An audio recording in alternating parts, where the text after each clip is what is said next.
Okay. And now it's... We're recording. Okay. So this is just the beginning, a warm up, as they say. A warm up. The plan is to improve on ambient sound by using lavalier microphones.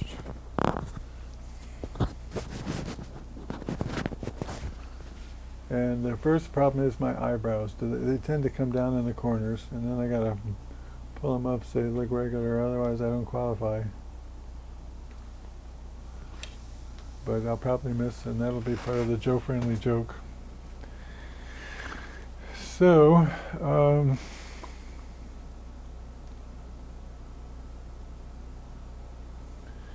the idea of this recording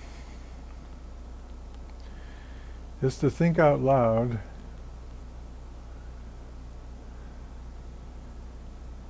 more than usual. Not just speaking out, but confiding in what I worry about, what I wonder about. What I've undertaken to do is to begin the articulation of an alternative, to announce sort of as a bright idea to come forward, let us create a government in waiting. And there I will say it's probably my burden to go the next step, which I want to lay on you, the listener and viewer, is I want to approach the people I name, like Amy Goodman, like Tom Hartman, like Leonard Lopez, approach them and say, hey, Joe Friendly's got this plan for a peaceful revolution. My fellow Americans, the problem we got is a corruption of our government.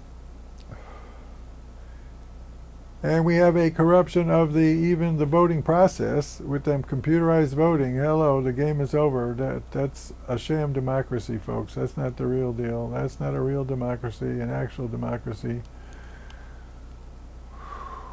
And when it comes to freedom, freedom is having enough money in your pocket. And we don't talk about it. We deprive most of us of that full feeling. Oh, to feel full of freedom. That is to be promoted.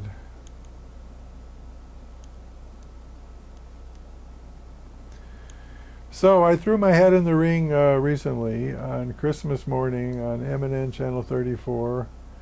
I held the camera at my face, and it's amateurish imaging, but I could excuse that in the name of art. But I thought my language was pretty good. But with the plan today, this broadcast, this plan for videoing, is to force me to interact with what I say on the screen. So let's see if I can find it. This is what I put on Channel 34 at 10 in the morning on December 25th. And I have it on YouTube. And there it is. Joe Friendly offers the beginning. Surprise program. Joe Friendly offers the beginnings of a new national discussion to articulate an alternative to the prevailing wrong, so we can peacefully vote it into being. Your comments are welcome to begin the discussion of how things ought to be, our government, our economic system, our culture, our communications.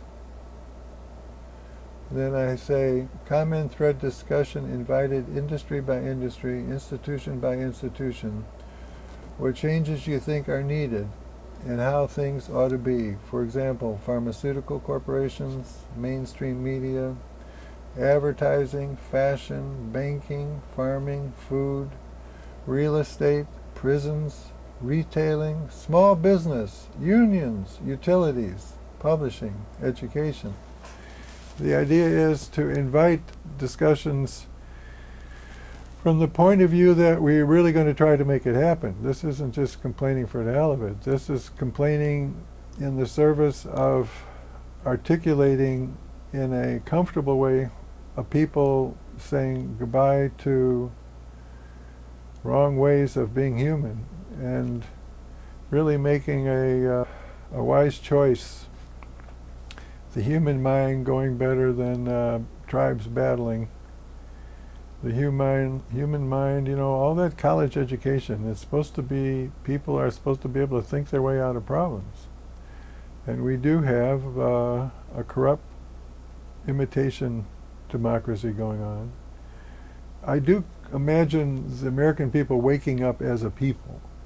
It would be expected that we would all be watching, as a whole people, a video of victims of our different war crimes around the world telling their story.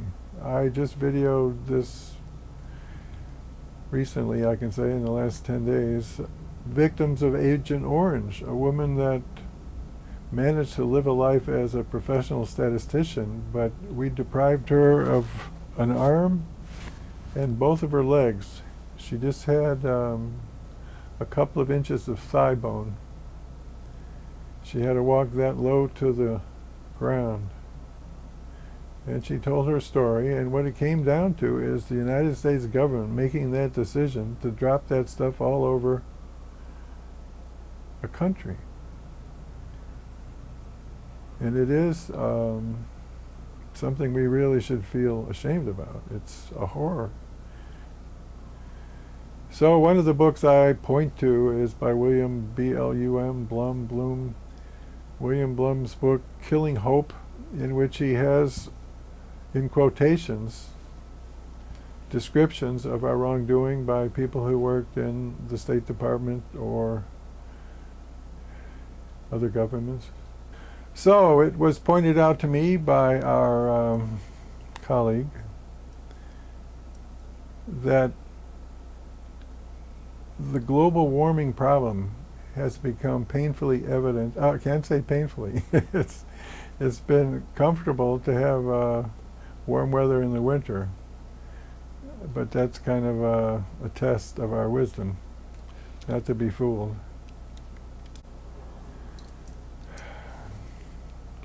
I was saying I enjoyed the global warming, but the storm problems, the flooding, the destruction has been happening. And us Savior guys shouldn't be that narrow-minded to just worry about my own neighborhood. We're talking about the planet, and it is a horror story.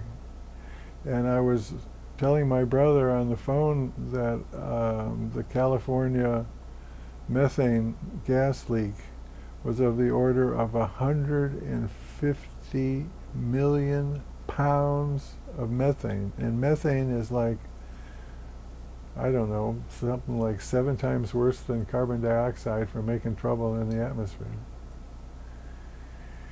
Oh boy, America, America. So the idea is to make it simple, that instead of the Marxist language where the workers take over, I'm saying we're going to change the orientation of the management so that the orientation of the whole game is to serve the public, and while you're at it, to treat the employees with a full measure of dignity. That instead of it just being a hierarchy of taking orders, we're going to have some new realm where we actually listen to each other, where we have an openness. We educate ourselves to feel enough care that we can do better than the corporate games that drive people to drink at 5 o'clock. So I was going to go look at the show. Joe, here it is. I was talking the comment threads. I hope you can get a good angle. Real hope that our minds can deal with the task before us. A failure in democracy happening, a government that isn't working properly.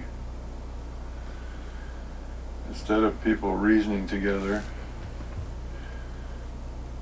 in their House of Representatives, their Congress, their Senate, instead of people reasoning together, The reality is, politics prevents people reasoning together. The two-party system, the aisle, the right's on this side, the left on that side, they make deals, but it's against the law, really. It's against the rules. You're in big trouble with the boss of the party guy, or with the party boss local that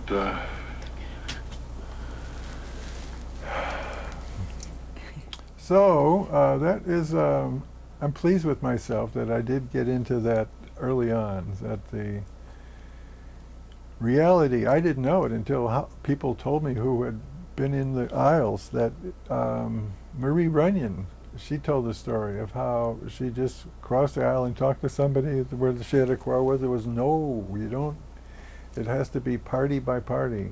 And that is indeed something to complain about, as people not reasoning together. That's game playing.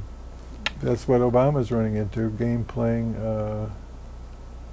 by people who don't want to acknowledge global warming. So, but at this very time, the big wonder is it going to be Hillary or Sanders, and is it going to be Trump or something else? And I'm proposing that we can do better than all of that, that we talk about a peaceful revolution we cheerfully vote into being, in which the 1%'s wealth, boing, goes to the public again. People have trouble imagining that. They say, well, the rich aren't going to be happy about it, Joe. They just won't say okay and stuff like that. But I am proposing that it will make sense to all concerned. Let's have our peaceful revolution. Let's become a true friend of the world instead of a monster.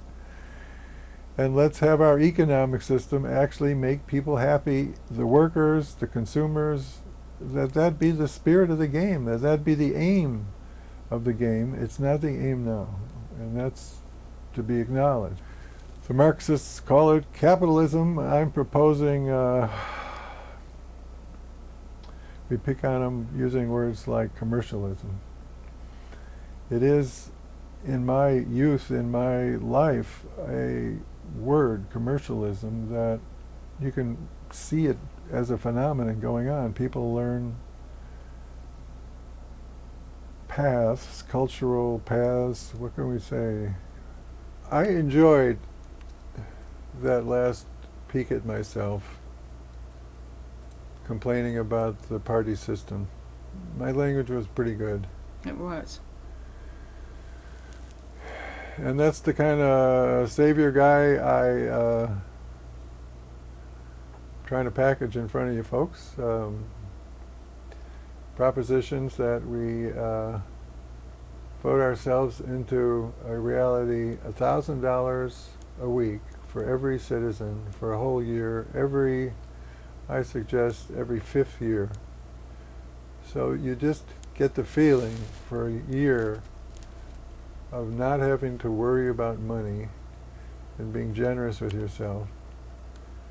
And we try to aim for those kind of numbers at the other of those years. Money comes in and pays all the bills up front, and then you talk about what to do with your money. And taxes, that's another thing. I think we got to reconsider taxes as a people. It is kind of a violation of our privacy, but as far as privacy, who knows? By now, let's give up privacy. We're all one big database, you know. Let's acknowledge it. The point is what to do with the data, and let's make it that from now on, the object of the game. Are you ready? Close up and all that. The idea is goodwill and doing things with good faith. And that is a spirit that atheists are capable of. We're just talking the ways of the clear conscience, not cheating people, not hurting people, not fooling people for their demise. The revolution is replacing commercialism with human solidarity promoted in our new culture, our taking from the mainstream media control and putting in a different attitude, that we want to encourage people to begin taking the powers on that are being offered them. Because when we talk about making the democracy happen, that does open up a floodgate of responsibility of the citizen to participate, instead of just leaving it to the bosses and getting the crumbs. Uh-oh, now you really got to play the boss game. I do offer this wrinkle, improvement, that what I figured out about birthdays offers some hope that the discussion among committees, people trying to think together, will be a variety of pathways, different tricks to cope with what's going on. What we have learned in the last, say, 20, 30 years is people who learn how to participate in discussions as facilitators. And learning about birthday, we can all become better facilitators and see what's going on in the variety, sort of sorting the variety of points of view and the different tricks different birthdays have for trying to get a little more attention. But actually, the point I wanted to make was that I do like the idea of individual leaders.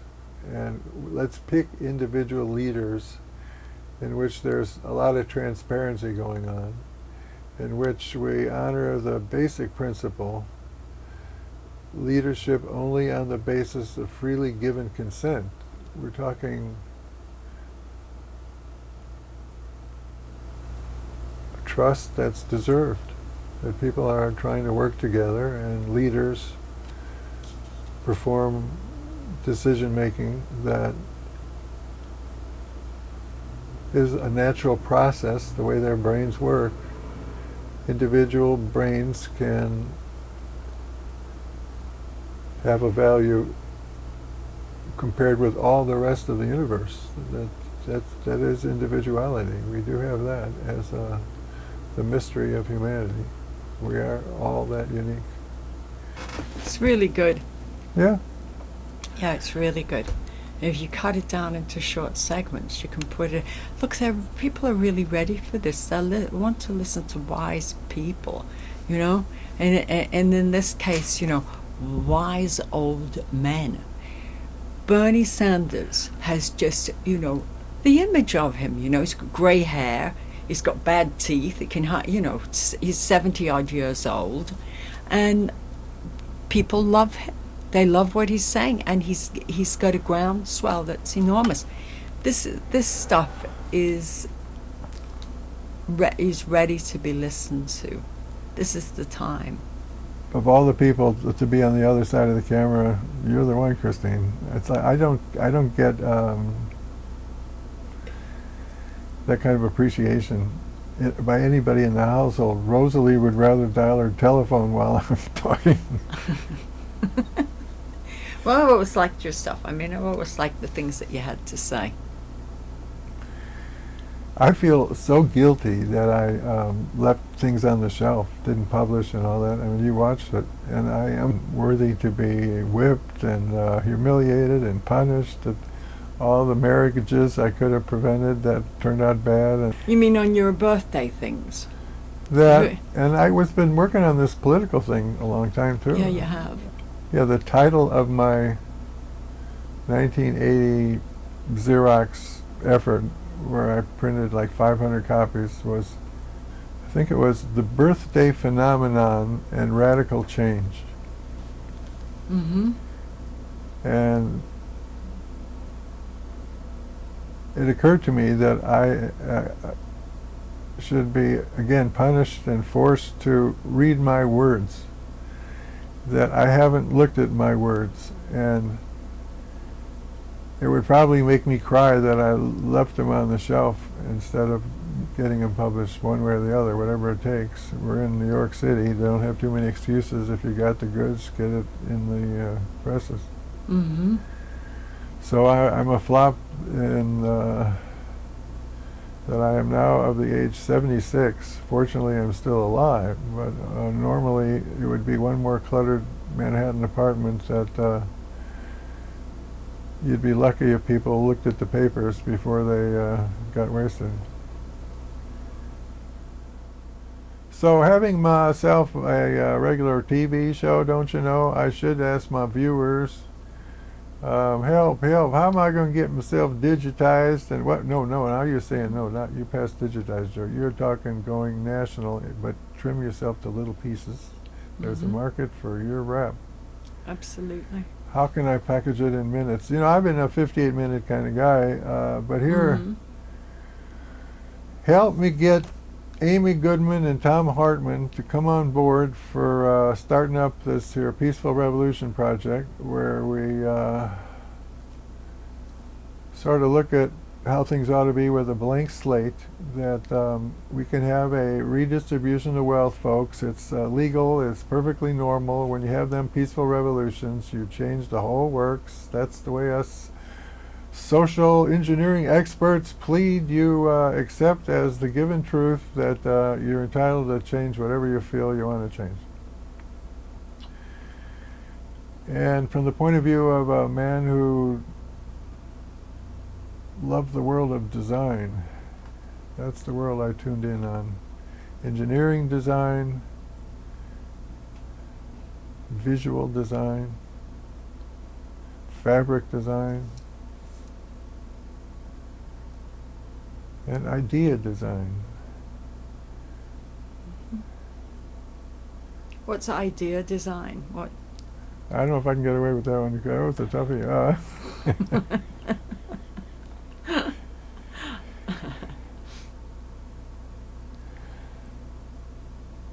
By walking around for 40 years with a solar compass, as I learned people's birthday, I would watch it unfold that the sample had not been contaminated by everybody knowing the game. I'm the only one who knows it, and I'm watching it happen.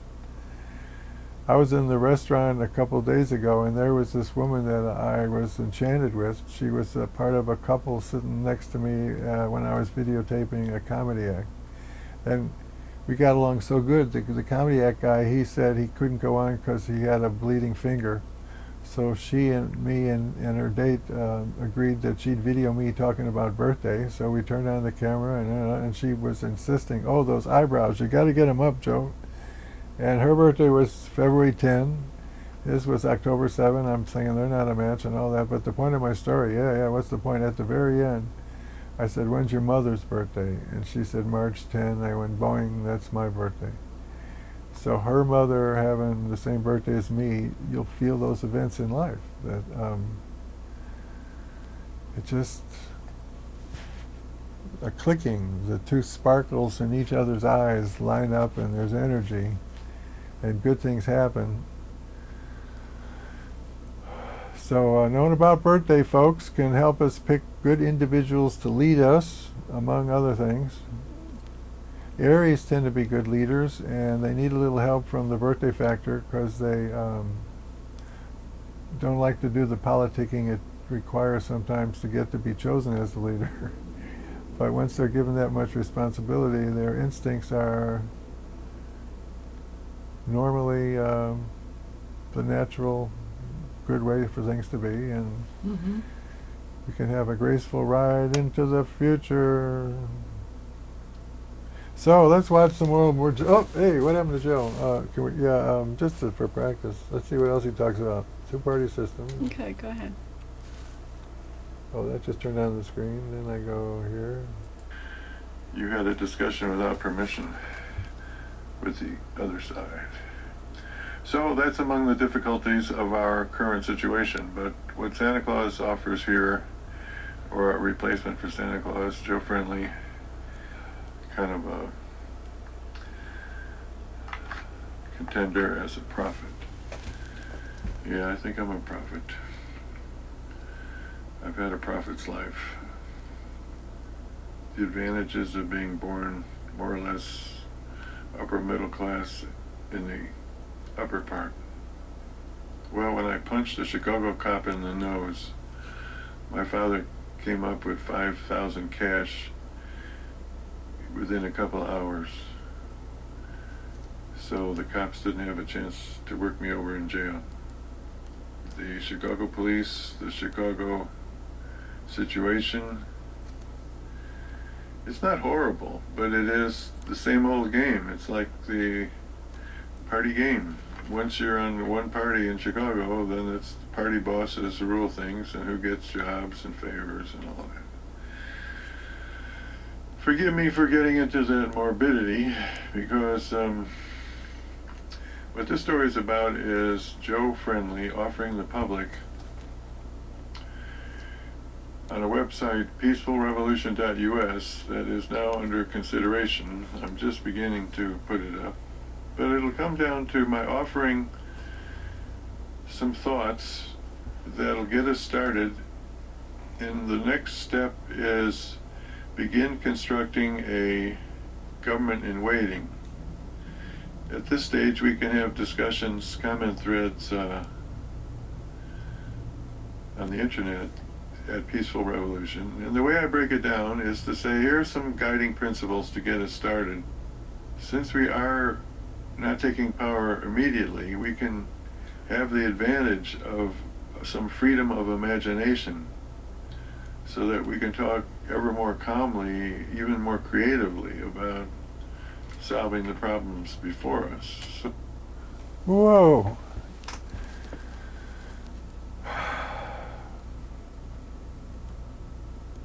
You know, that language is nuanced in the political discourse. That the things that annoy me about the intellectual world, I do get a chance to fight back with my language. But you know, it's better than I thought. Let's say some more. what we're talking about is reconsidering our culture and identifying within our culture commercialism's effect, the games it plays with looks, the messages it teaches our children, the rules, the games, the status thing, your power, that I'm proposing for Christmas, folks. Yes, a revolution profoundly deep in which we You know, that brought up a very important point. I was like, could I edit out when it says for Christmas? Mm-hmm. That is it cheating? Fortunately, I wasn't wearing a Santa Claus outfit for this recording. But that is a tragedy. You know, my timing wasn't too red hot. I did get it produced for Christmas. It did show on Christmas morning. And I did put it up on YouTube. One of my sins is that I haven't updated my channel. So when people go to my channel, I don't offer them good stuff up front. It's old pics. It's probably, I haven't attended that at all. And I was hoping I could talk Zomo into it, but I could never snag him into being my helper in that regard. And the web fairy did not want to be my ferry to the web. But did you hear what she's doing today? Web fairy got, I believe, interviewed by Harold Channer at MNN. And I was proud of myself that I definitely did not attend the proceeding. And I thought if I attended it, just my being there would provoke in me some sense of responsibility of using my powers to make something happen that's not right, or so not to be around at all. And I asked her in advance, how are you going to handle it? And she said she's not going to fight with him. When he wants to go off, she'll just keep going, and see how it plays out. And that's a classy way of dealing with things, yeah. Meanwhile, she and I did see that play that I was thinking of going with you. And then I thought, oh, okay, no, you too. But that was a possibility, yeah. The two of us could have gone to that play last night. And it was about, what's the Clever Little Lies. So it was 4 people, 2 males, 2 females. Is that right? I don't know because I didn't go with you. I'm just counting right now, yes. So,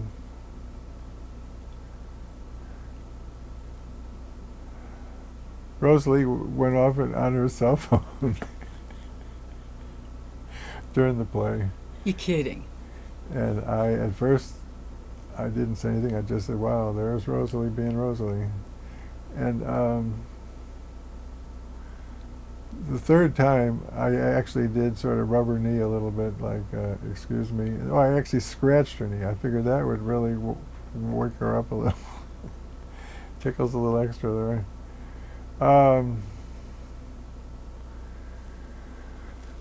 But anyhow, the punchline, it was all about adultery, and the kid telling his father in the locker room, Dad, I've been cheating on my wife, and yeah, the baby's only 3 months old, and but it's the trainer at the gym. She is so hot, I'm in love with her, and I'm going to leave my wife, and I want to go with the trainer to Hawaii. Father said, you know, this is, no, you're supposed to reject that opportunity and go back to the wife. Trust me, I'm the father, I know all about this stuff. Fling aside. And then it turns out his wife goes to the same gym and already knows the trainer. On and on. But anyhow, the scripting was clever. That there was a high intellectual level of the language, the ideas, you know, they were. And the mother is played by some old pro that I didn't hear. She got applause just walking on for the beginning of it. And the set was absolutely magical. That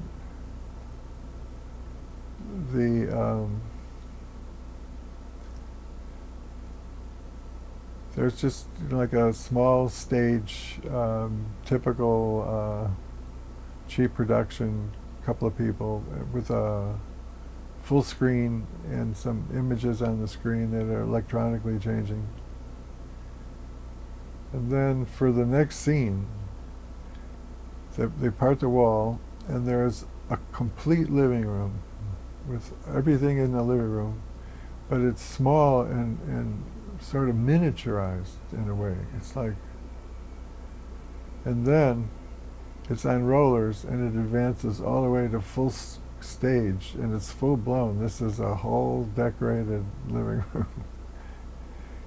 And it wasn't miniature, it just looked like that guy was so far back on the stage. And so they played that trick a couple of times. And so for a small theater, this had been a church. I read the stuff on the wall. The building had been a church, and it had its ups and downs to bring theater with so much competition around. But it's under new management, and this is one of the early choices. And they pulled it off. The acting was good. The choice was good. And it reminded me, here's a point I could make as a, part of the pitch. When I'm lucky enough to go to a play on off-Broadway, real Broadway, I have a friend in the union who gets free tickets, and he gives them to me, and I give him free things, like a camcorder. And to watch people do the theater thing, where there's a script, and they're on a stage, and they say words with an energy that ordinarily, when you walk around, life isn't that strong. And the magic of that whole theater drama process then grew into television, and now grew into your cell phone and the computer world. But the stage is the beginning of the concept that we could design ideas, words, sequences, and script it and practice people into saying the words we've chosen for them to say. I think as a people we should play with that more now. We should identify it for what it is and bring it back to life as a more deliberate part of our culture, as part of the program. So I put on this outfit. Somebody reminded me with a photograph on my Facebook page. I was with my friend Donna, the nurse whistleblower. And the date of this recording is December 30. And her hearing of the Supreme Court Appellate Division is January 14 at 2 o'clock. And I was thinking out loud about the hearing, and there was some question whether to even ask for oral argument or just leave it to the papers. And I think that's a no-brainer, that it's a scary world leaving things to just the papers. It's like, there is a chance they won't be looked at, they won't be read, they'll only be scanned, first of all. You're dealing with people who are confronted with so much reading that they do a lot of scanning rather than reading. In her case, it came down to a judge ruling that she loses everything, her suit against the hospital for wrongdoing under labor law, New York section 741, because her whistleblowing wasn't covered by that section. She reported to a supervisor, not the outside, so she doesn't deserve 741 protection. Case closed, goodbye. You're out of here with prejudice. No, so in her papers, she quotes the actual language of Labor Law 741, where it includes supervisor right there in the language. So he was wrong. So that's our oral argument, Your Honor, if it please the court and stuff like that. But I was thinking she could say, but another thing, Your Honor, what is at issue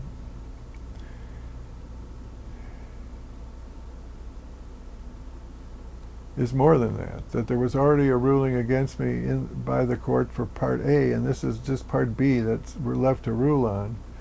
The lawyer who represented me in the case turned out to be a contemptible character who was running a whorehouse and was exposed and didn't even show up for the hearing and didn't tell me about it for months later.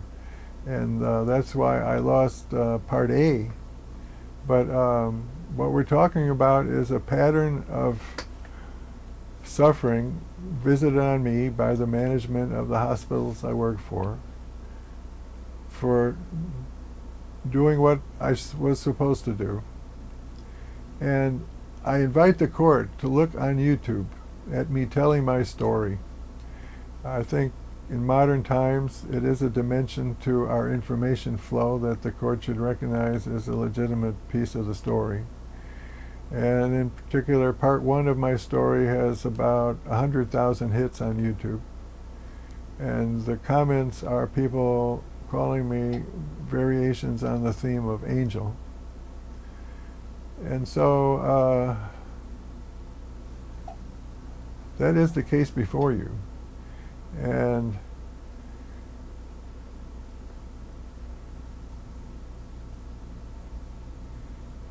you could be encouraged to be bold and generous and break new ground and pop a few corks in my direction that you usually don't pop, but you could make a summary that having seen your story on YouTube all 5 hours or whatever it is,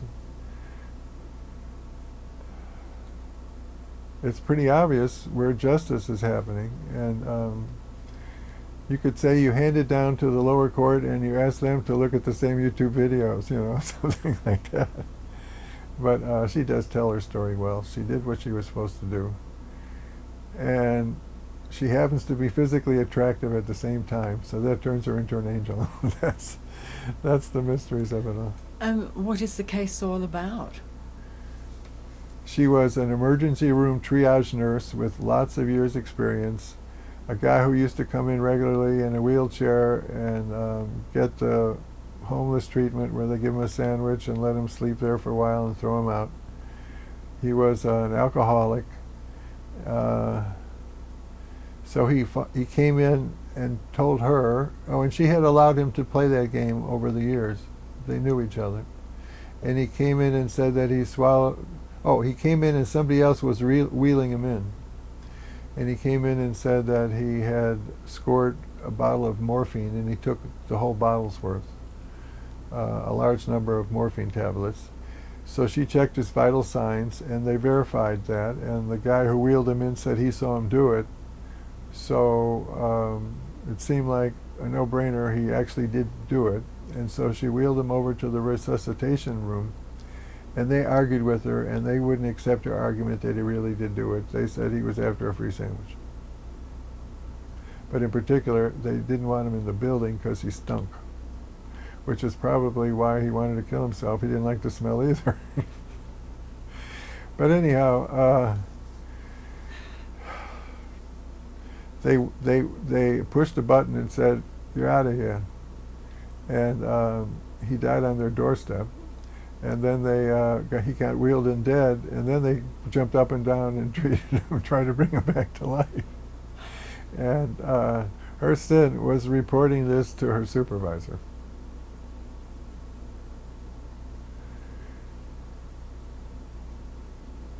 She was supposed to have kept quiet about it. I guess.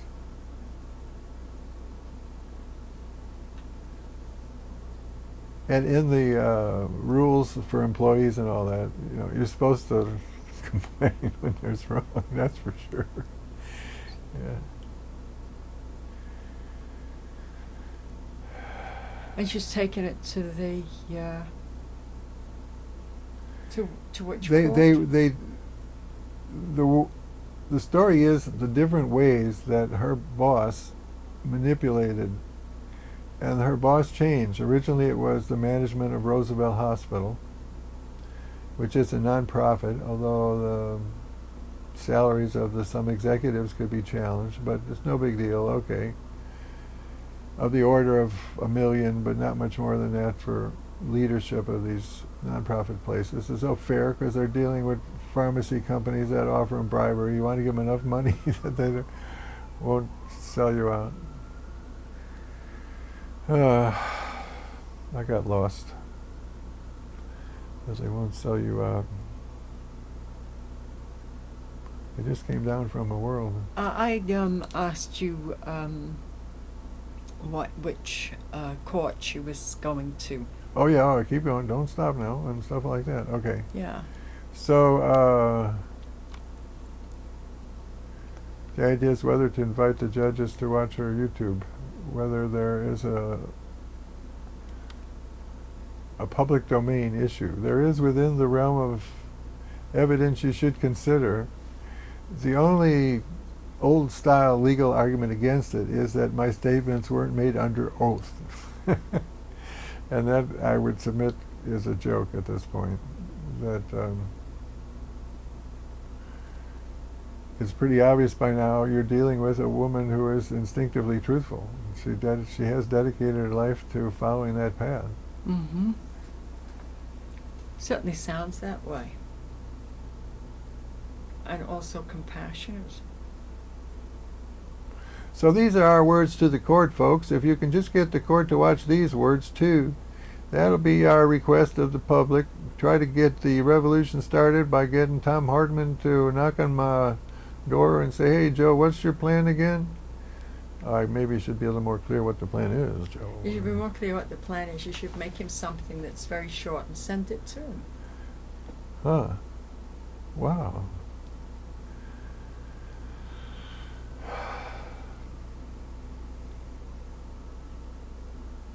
There's space for you. There's space for you to be talking on Amy or on Tom Hartman's show. He's on RT, right? Yeah. Ring of Fire. Even if you just did a small little tiny bit and built on it. So all you need to do, right, is get your toe in the door. You know, I did click one of these Google Chrome analytic opportunities, and it told me the countries that were going to my peacefulrevolution.us website, and Moscow was a major player, which I assume meant RT. Yeah. Uh-huh. Very good. So why don't you So go they're to- paying attention. Yeah, they're paying attention, but you're not paying attention to them because you should have called them and understand that you've been No, I'm looking- waiting for them to call me. I figured, all right, you had your chance, guys. You just didn't think I was cool enough yet. No. You needed to call them. What you really need is like a PR person, an intermediary. Maybe when the nurse is out of a job, she could do it. You know, the answer is a tragedy. That there was a woman who fell in love with me who lived on 106th and Broadway. And she more or less invited me over and confronted me and said more or less, I'm a September 10th, you're a March 10th, I've been watching you around the neighborhood, I'm the woman for you, and stuff like that. There's just one problem, I can't have children. Well, that would have been okay. And I should have said, oh, that's okay, but instead I went, oh, sorry, next. You're kidding. And that is the mistake of my life. She would have been the one that does all that good stuff. Shame on me. But I've been like paying the price of suffering, realizing that in the last several months. It just occurs to me, I fucked up there, Joe. And she had the look too. I liked the way she looked, and it was foolish of me to just jump on the no kids thing. It was like, I thought that was, and she even said herself, I shouldn't even have told you. She said that out loud. Mm-hmm. But she did, and that was very fair of And her. and then she was dying some years later, and she called me to her bedside, and Oh, sweet. That was nice that you got to say she got to say goodbye to you. Mm. September 10th. You know, I was in a McDonald's to use the restroom, and they had this thing in the I'm glad you clarified that. the connection. So that you weren't in there to eat. Oh. And there was a sign and like a little whatever they call those traffic stopper gadgets, and said this closed, including bathroom. So he and I, or he says, you know, can you do better than this? And she says, I'll try to get the key from the manager. So we're waiting for a while and nothing's happening. So we're going to walk out, but it's cold and I got pneumonia. I'm trying to get over it. And so instead of going outside to talk, I said, let's just stand in this corner inside the place and keep talking. Because he was in a mood where he loved to talk, and he had somebody who was listening to him, and I just watched him go on. I was in the mood to watch him get excited about his thinking. Mm-hmm. And the point of the story is that we talked so long that the woman who said she tried to get the keys from the manager hollered out, she's got the keys. So then we had our chance. We went back to where the bathroom was, and I will say this, in the McDonald's that's right there on 103rd and Broadway, I had never seen the glories of that place. That they have rooms as you go deeper into the realms that are nicely upholstered and for parties and things. Yeah, I guess they're party rooms. That's what it must I be. didn't know that either. Yeah. But here's the point of my story, folks. There is a point to it. Point is that I had respect for the woman who got the keys. And I wanted to know her birthday. And I went to her, and she said her birthday was September 19th. And I said, well, my advice for you is to find a guy for a mate whose birthday is 6 months away around September 19, no, you're September 19, somewhere around March 1920. She said, oh, wow, my birthday, my My boyfriend's birthday is March 20th. And it's those moments I'd like to share with you that, you know, I go around and say, is this really scientific? Are you sure this is going on, Joe? And I go, trust me, what can I say? We want science, Joe. I'm telling you the truth. I'm not cheating you, man. But that's, right now I'm writing a letter to Caltech where have you seen the letter I tried to write to Caltech? No. I'll read that out loud. That's it. This is a letter I've been working on since August. And I was thinking it's too late. Maybe I can't send it now. He'll be busy. Okay, yeah, I'll read you the letter. Here we go. The letter. Hit escape. I can hit this guy in the corner. Wait, how about this?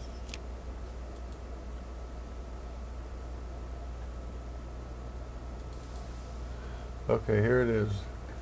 So what happened was, some guy, I don't even know his name, became the new director of electrical engineering at the California Institute of Technology, which we affectionately refer to as Caltech. So he sent me communications announcing his new role as director of electrical engineering. And I noticed that among the things they were boasting was some participation of their faculty in questions of neural science, the actual participation in circuitry and neural events, for example. So I thought, oh boy, here's a good place for the birthday argument and stuff like that. Oh, I didn't say what his letter said. Yeah, here we go. Here's what it said.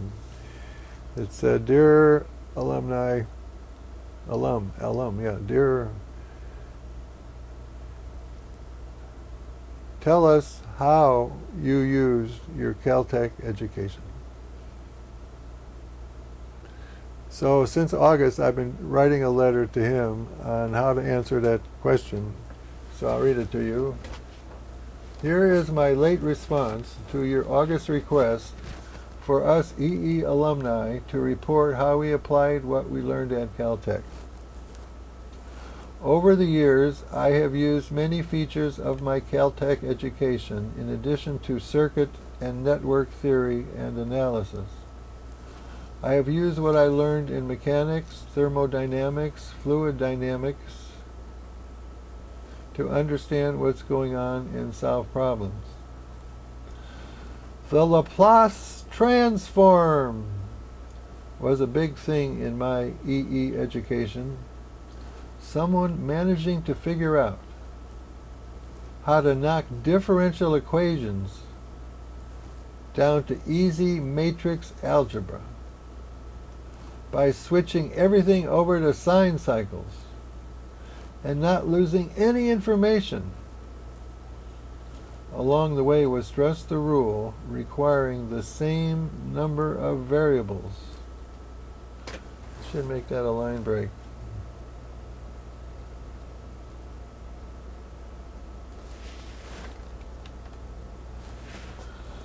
Along the way was stressed the rule requiring the same number of variables. Now that's something that I do have to help the listener. That's a little tricky.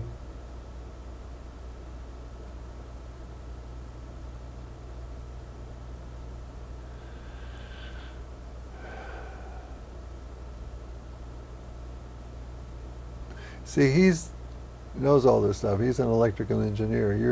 The viewer doesn't know electrical engineering, so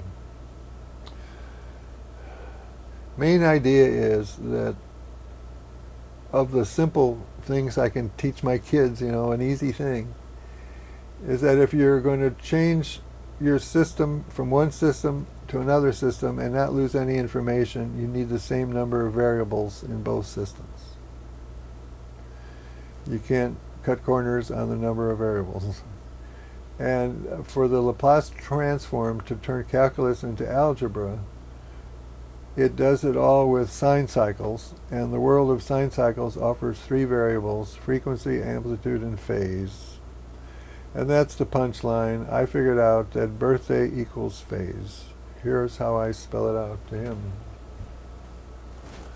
Along the way was stressed the rule requiring the same number of variables in the transfer of one set of equations to another. Therefore, among the big 3 variables, in addition to time, that the world of sine cycles provides to do the job of preserving all the information is phase, along with frequency and amplitude, the other dimensions. And so I learned the basic importance of phase of a sine cycle as a fundamental dimension. This enabled me to make a huge scientific discovery in brain science that has yet to be properly appreciated, and for which I ask your help in opening the gates of truth, first with the Caltech community. And I could use stronger language than that, but I'm saying I'm family because I'm an alumni. That's the whole point, is declaring something more than the mutual doubt among scientists that there's some trust going on with family. I point to the single most important item in all of life, the sun, and note that its annual energy flow to us in the temperate zones on a yearly basis can be fairly well approximated, neglecting the clouds, as a simple sine cycle, biased all positive, this one ranging from a low at the winter solstice of around 200, an amplitude of 4, and a sine wave shape of the envelope that argues against the bell-shaped curve of grade distribution and such. Okay, my big deal discovery is that birthday amounts to phase of that annual solar sine cycle, and is therefore a fundamental dimension of human environment, leading to being a fundamental dimension of neurology, providing a solar compass for navigating and sorting the human domain. The task at hand is rescuing birthday from astrology and putting it on a scientific footing